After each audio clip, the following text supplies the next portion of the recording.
जय श्री राधे दोस्तों, केपी की वाणी चैनल में आपका स्वागत है। शादी और कैरियर से संबंधित सभी प्रकार की जानकारी पाने के लिए हमारे चैनल केपी की वाणी को जरूर सब्सक्राइब करें। दोस्तों, अगर आपको अपनी शादी के बारे में जानना है कि आपकी शादी कब होगी, तो जन्मदिन अनुसार शादी की जानकारी पाने के लिए आप हमें व्हाट्सएप कर सकते हैं। ऐसे जातक जिनकी आयु 28 वर्ष से अधिक है, वे अपनी कुंडली दिखाकर शादी की जानकारी पा सकते हैं। अगर आपकी कुंडली बनी हुई है तो आप केपी की वाणी के व्हाट्सएप नंबर पर अवश्य ही भेजें। ग्रह दशा अंकित होने पर आपको जरूर जानकारी दी जाएगी और यह जानकारी निःशुल्क होगी। अगर आप लव मैरिज को लेकर भविष्यवाणी पाना चाहते हैं कि आपकी शादी लव मैरिज होगी या अरेंज, तो आप केपी की वाणी को अपना और अपने पार्टनर का जन्मदिन व्हाट्सएप करें। हम आपको मूलांक के हिसाब से यह जानकारी देंगे कि आपकी शादी लव मैरिज होगी या अरेंज। अगर रिप्लाई करने में देरी होती है तो आप निराश बिल्कुल ना हो, क्योंकि आपको जवाब जरूर दिया जाएगा। दोस्तों, आगे बढ़ने से पहले आपको बताना चाहूंगा कि अगर आपकी शादी में अड़चने आ रही है, शादी तय होने के बाद टूट जा रही है या किसी न किसी वजह से उसमें बाधाएं आ रही हैं, तो आप केपी की वाणी से अवश्य संपर्क करें और अपनी कुंडली दिखाएं या कुंडली बनवा सकते हैं। इसमें आपको शादी से संबंधित सभी प्रकार की जानकारी हिंदी में विस्तार पूर्वक दी जाती है कि आपकी शादी कब होगी, कहाँ होगी, कैसे होगी, किससे होगी, किस दिशा में होगी, कितनी दूर पर होगा ससुराल, किस नाम से शादी होगी, किस राशि से करनी चाहिए, जीवन साथी का रंग रूप स्वरूप स्वभाव और उनका कैरियर, ससुराल में घर द्वार ससुराल के लोग, विवाह उपरांत पुत्र अथवा पुत्री की प्राप्ति, यह सभी जानकारी आपको कुंडली बनाकर दी जाएगी। केपी की वाणी पर मौखिक और लिखित दोनों तरीके से जानकारी दी जाती है, तो आप केपी की वाणी से अवश्य संपर्क करें। हमसे संपर्क करने के लिए आप 8521835670 इस नंबर पर मुझे व्हाट्सएप कर सकते हैं अथवा फोन कॉल कर सकते हैं। नंबर आपको एक बार और दोहरा देता हूं, 8521835670। यह जानकारी आपको चंद्र कुंडली और लग्न कुंडली के आधार पर दी जाएगी। अगर जल्दबाजी में नंबर निकल गया है और आप नंबर नोट नहीं कर पाए हैं, तो दो माध्यमों से आप नंबर नोट कर सकते हैं। पहला, वीडियो को स्क्रॉल कर नीचे आए और डिस्क्रिप्शन बॉक्स में आराम से नंबर नोट कर सकते हैं। दूसरा माध्यम है कि वीडियो में भी नंबर दिए गए हैं, तो आप वीडियो को पॉज यानी रोक कर नंबर नोट कर सकते हैं। यह जानकारी आपको चंद्र कुंडली और लग्न कुंडली के आधार पर दी जाएगी। ऐसे जातक जिनकी शादी तय हो चुकी है या तय होने वाली है, वे अपनी कुंडली मिलान अवश्य करा ले। आप चाहे तो अपने नजदीक के किसी प्रकार पंडित व ज्योतिष से संपर्क कर सकते हैं, अन्यथा केपी की वाणी से संपर्क कर अपनी कुंडली मिलान करवा सकते हैं। शास्त्रों में निहित है कि नारी दोष, भकुर दोष और मांगलिक बलि होने पर शादी नहीं करनी चाहिए। हालांकि इनमें भी कई प्रकार के उपाय हैं, तो एक बार आप अवश्य ही अपने नजदीक के प्रकांड पंडित व ज्योतिष से संपर्क कर ले या केपी की वाणी से संपर्क कर ले। अगर नारी दोष लगता है, भकुर दोष लगता है, ऐसे परिस्थितियों में शादी नहीं करनी चाहिए। हालांकि इनमें कई तरह के भी योग बनते हैं, उनका गहन अध्ययन कर आपको जानकारी दी जाती है, तो आप एक बार अवश्य ही संपर्क कर ले। जैसा कि आपको पता है कि नारी दोष पर अप्राकृतिक घटना की खतरा रहता है, वहीं भकुर दोष लगने पर विवाह उपरांत संतान प्राप्ति में देर होती है, साथ ही आर्थिक समस्याएं भी आती है। अगर आप विवाहित हैं और वैवाहिक जीवन में किसी प्रकार की परेशानी है, तो भी आप अपनी कुंडली मिलान अवश्य करा लें और यह जानकारी प्राप्त कर ले कि आपकी कुंडली में किस प्रकार की परेशानी आ रही है। आइए अब आज के वीडियो पर नजर डालते हैं। तो जैसा कि आपने थंबनेल में देखा है, उसी के अनुरूप मैं आपको कंटेंट बताने जा रहा हूं। तो 7 दिनों में उन राशियों की सगाई, उन नामों की सगाई के योग हैं। चंद्रमा की राशि परिवर्तन से योग बन रहे हैं और उन 7 दिनों में उन 7 नामों की सगाई के 100% योग बन रहे हैं। यह जानकारी व्यक्ति विशेष पर निर्भर नहीं करता है। व्यक्ति विशेष के लिए अपनी कुंडली अवश्य ही दिखा ले। जैसा कि आपको पता है कि कुंडली में 8 ग्रह हैं, 4 शुभ ग्रह हैं और 4 अशुभ ग्रह हैं। शुभ ग्रह रहने पर शादी शीघ्र हो जाती है, अशुभ ग्रह रहने पर शादी में देर होती है। तो चंद्रमा के राशि परिवर्तन से शुभ ग्रह की स्थिति में विवाह के योग बन रहे हैं और उन नामों के सगाई के योग बन रहे हैं। अगर आपकी कुंडली में अशुभ ग्रह की दृष्टि है, तो आप उसके दोष निवारण करें, तो ही आपके योग बनेंगे। इसके अलावा यह वीडियो उन जातकों के लिए है जिनकी आयु राशि अनुसार से विवाह हेतु हो गई है। तो आइए वीडियो में अब आगे बढ़ते हैं। आगे बढ़ने से पहले मैं आपको कुछ उपाय बता देता हूं, फिर उन उपायों के बाद आपको मैं ग्रह राशि परिवर्तन के बारे में बताऊंगा और फिर उन नामों के बारे में बताऊंगा। तो सबसे पहले यह चीज आप ध्यान रख ले कि किसी भी उपाय को करते समय हमेशा मन में यह विचार होना चाहिए कि जो भी आप उपाय कर रहे हो वो ईश्वर को समर्पित है और उसकी कृपा से आपको अवश्य ही शुभ फल प्राप्त होगा। कई लोग ऐसे हैं कि फल की चिंता करने के साथ ही उनके विचारों में मतभेद हो जाता है। जब वे उपाय करते हैं तो उन्हें लगता है कि हो जाएगा, और जब वो उपाय कर लेते हैं और कोई पॉजिटिव सकारात्मक अगर परिणाम नहीं मिलता है तो उनके मन में 6-5 चलता रहता है कि शायद यह उपाय गलत है। तो कभी भी इस तरह के असमंजस में न रहें। व्यक्ति के मन में यही विचार होना चाहिए कि जो भी हम उपाय कर रहे हैं वो ईश्वर को समर्पित है और ईश्वर हमें अवश्य ही मार्ग प्रशस्त करेंगे और हमारी बाधाओं से हमें मुक्ति दिलाएंगे। सभी उपाय पूर्णतः सात्विक है और इनसे किसी के आहत करने का विचार नहीं है। तो जब भी आप कोई विचार करें, उपाय करें, तो उस समय में आप सकारात्मक सोच के साथ उपाय करें, यानी कि उससे किसी के अहित ना हो। उपाय करते समय उपाय पर होने वाले व्ययों को लेकर भी चिंतित नहीं होना चाहिए। कई लोग ऐसे हैं कि जब कोई उपाय करते हैं उनमें जरा सा भी खर्च हुआ या अधिक खर्च हुआ तो फिर वो चिंतित हो जाते हैं कि इसमें खर्च हो रहा है। तो यकीन जानिए कि अगर आप पर ईश्वर की कृपा है, वो सभी जो व्यय के खर्च, यानी कि जो भी आप खर्च कर रहे हैं वो आपको पुनः मिल जाएंगे और उसके परिणाम भी मिल जाएंगे। तो कभी भी उपाय करते समय व्यय को लेकर चिंतित नहीं होना चाहिए। उपाय से संबंधित गोपनीयता रखना हितकारी होता है। जब कोई उपाय करे तो हमेशा वो बातें गुप्त ही रखें, किसी को भी ना बताएं। यह मानकर चलना चाहिए कि श्रद्धा व विश्वास की सभी कामनाएं अवश्य ही पूर्ण होती है। यानी अगर आप कोई श्रद्धा और विश्वास से कार्य करते हैं तो वो अवश्य ही पूर्ण हो जाएगी। तो आप इन बातों को ध्यान में रखें जब कोई भी आप उपाय करते हैं। आइए अब मैं आपको उपाय बता देता हूं।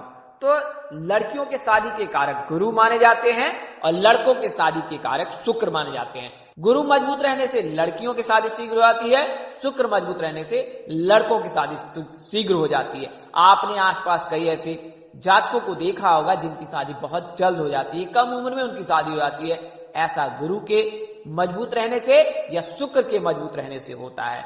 तो इस बात का हमेशा ही अवश्य ही ध्यान रखें। तो बृहस्पति को देवताओं का गुरु माना जाता है। इनकी पूजा से विवाह में आ रही सभी बाधाएं दूर हो जाती है। इसके लिए ज्योतिष हमेशा गुरु बल देखते हैं कुंडली में।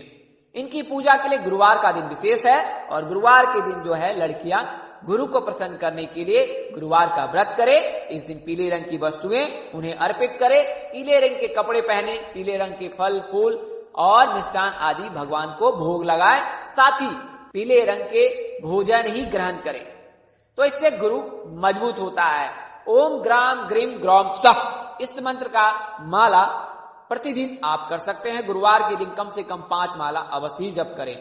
गुरु ग्रह की पूजा के अतिरिक्त शिव पार्वती का पूजन करना भी श्रेष्ठकर होता है। तो माँ पार्वती और शिव जी की कृपा अवश्य ही आप ले और सोमवार गुरुवार के दिन भी माँ पार्वती और शिव जी की पूजा करें। इसके अलावा गुरुवार के दिन केले के पौधे में जल में हल्दी मिलाकर अर्घ दे और जब तक अर्घ देते हैं तब तक आपने मौन व्रत धारण करना है।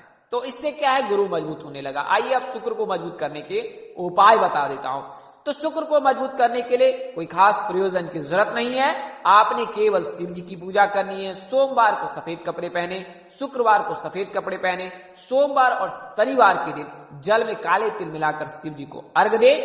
दूध का अर्घ भी दे सकते हैं। इसके अलावा शुक्रवार को जल में इत्र और सुगंध डालकर भी शिवलिंग को अर्घ दे। इससे जो है शुक्र मजबूत होने लगता है। शुक्रवार के दिन सफेद गाय को आटा खिलाना चाहिए, साथ ही चींटियों को भी चीनी खिलाना चाहिए। इससे क्या है, शुक्र मजबूत होने लगता है। आइए अब मैं राशि परिवर्तन के बारे में बताता हूं। तो चंद्रमा जो है 22 जनवरी को कन्या राशि में प्रवेश करेंगे और 2.25 दिनों के लिए रहेंगे। फिर 24 जनवरी को तुला राशि में प्रवेश करेंगे और यहां भी 2.25 दिनों तक रहेंगे। फिर इसके बाद जो है वो वृश्चिक राशि में प्रवेश कर जाएंगे 27 जनवरी के और 2 दिनों के पश्चात फिर ये धनु राशि में प्रवेश कर जाएंगे। तो धनु राशि में अभी जो है साढ़े साती चल रही है। जिन जातकों पे साढ़े साती नहीं चल रही है उनके जो है विवाह के योग है। वैसे 29 अप्रैल से लेकर 12 जुलाई के मध्य जो है धनु राशि के जातकों के जो है साढ़े साती नहीं रहेगी, तो इस दौरान भी विवाह के योग है। अगर आप साढ़े साती से पीड़ित हैं तो आपको 17 जनवरी 2023 के बाद ही मुक्ति मिलेगी। तो ये जो है राशि परिवर्तन है। इसके अलावा गुरु राशि परिवर्तन कर चुका है, मंगल राशि परिवर्तन कर चुका है, सूर्य जो है मकर राशि में है, मंगल कर्क राशि में है और गुरु जो है वो कुंभ राशि में मार्गी होकर चल रहे हैं। शनि भी मकर राशि में विराजमान है। इसके अलावा राहु जो है वृश्चिक राशि में विराजमान है। मकर राशि में वीनस यानी शुक्र भी विराजमान है। तो यह ग्रह दशा आपको मैंने बताई है। आइए अब उन नामों के बारे में बताने जा रहा हूं। तो अगर आपका नाम अक्षर F से शुरू होता है और आपकी आयु 21 वर्ष से अधिक है तो F अक्षर के जातकों के जिनके आयु 21 वर्ष से अधिक है उनके सगाई जो है 7 दिनों में हो सकती है। इसका ध्यान रखें। STI नाम के जातक से सगाई होने की संभावना बन रही है, यानी इनमें से किसी एक जातक से विवाह के योग बन रहे हैं। अगला नाम अक्षर M से है तो M यानी सिंह राशि। तो सिंह राशि गुरु के राशि परिवर्तन के चलते सिंह राशि के जातकों के विवाह के योग बन रहे हैं। लेकिन सिंह राशि के ऐसे जातक जिनकी आयु 26 वर्ष से अधिक है उनके विवाह के योग बन रहे हैं। अगर आपकी आयु 26 वर्ष से अधिक है तो ही आपकी सगाई के योग 7 दिनों में बन रहे हैं। रिश्ता जो है MKS नाम से स्थापित हो सकता है। इनमें से किसी एक जातक से आपकी सगाई हो सकती है और उनसे आप परिणय सूत्र में बंध सकते हैं। अगला नाम अक्षर N से शुरू होता है तो N नाम के जातकों की राशि वृश्चिक होती है और ऐसे जातक जिनकी आयु 30 वर्ष से अधिक है और उनकी कुंडली में कोई अशुभ ग्रह की दृष्टि नहीं है, उपस्थिति नहीं है, तो ही उनके विवाह के योग बनेंगे और विवाह जो है IST इनमें से किसी एक जातक से होने की संभावना बन रही है। अगला नाम अक्षर जो है वो P है।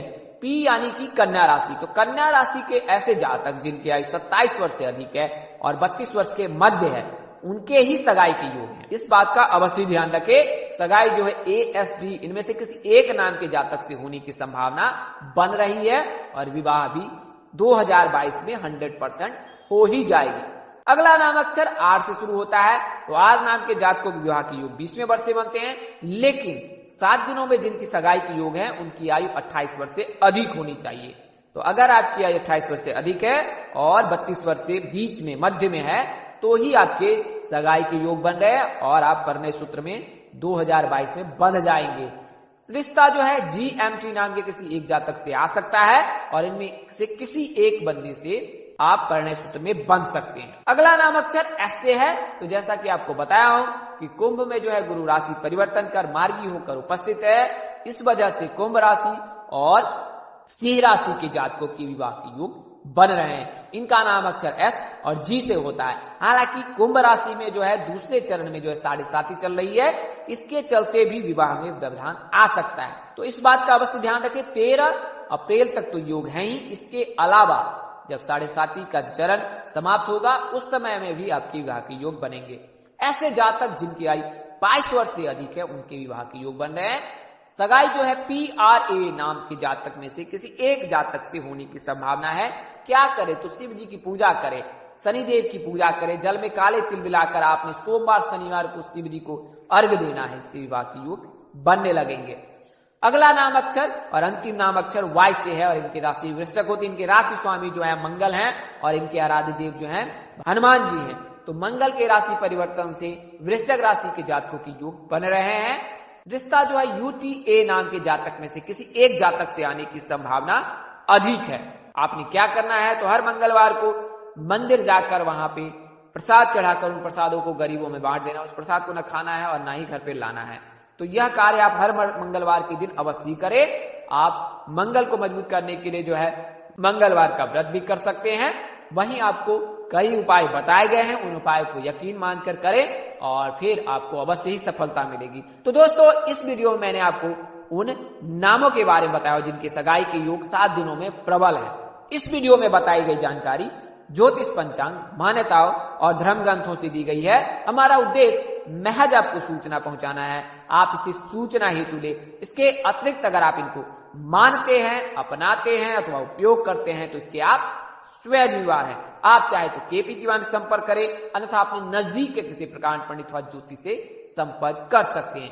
इस तरह की अन्य वीडियो देखने के लिए हमारे चैनल के डैशबोर्ड अथवा प्लेलिस्ट पर जाएं और अपनी राशि अनुसार वीडियो जरूर देखिए। तो दोस्तों, आपको यह जानकारी कैसी लगी, लाइक कर, कमेंट कर, शेयर कर हमें जरूर बताएं। अगर पसंद आई है तो कमेंट में जय श्री राधे लिखना बिल्कुल ना भूलें। अगर आप मेरे चैनल पर पहली बार विजिट कर रहे हैं तो चैनल को सब्सक्राइब भी कर ले, साथ ही बेल आइकन को प्रेस करना ना भूले, ताकि आपको विवाह संबंध की सभी जानकारी सबसे पहले मिले। माता रानी की कृपा से आपके चेहरे पर हमेशा मुस्कान बनी रहे, आप सब परिवार स्वस्थ एवं सुखी रहे। आप सभी के प्यार और स्नेह के लिए आप सबको हृदय से धन्यवाद करता हूं। आप लोग इसी तरह हमारे साथ जुड़े रहे, इन्हीं शुभकामनाओं के साथ आपसे विदा लेता हूं कि जल्द एक नए वीडियो और एक नई जानकारी लेकर आपके समक्ष हाजिर रहूंगा। तब तक के लिए इस नाचीज दोस्त को इजाजत दे। आप जहां रहे मस्त रहे, स्वस्थ रहे, व्यस्त रहे। माता रानी की असीम कृपा आप पर बनी रहे। परम पिता परमेश्वर आपको सद्बुद्धि, सत्मार्ग और आगे बढ़ने की शक्ति दे। नमस्कार, जय श्री राधे दोस्तों, जय श्री कृष्णा, जय माता दी, जय वाहिनी।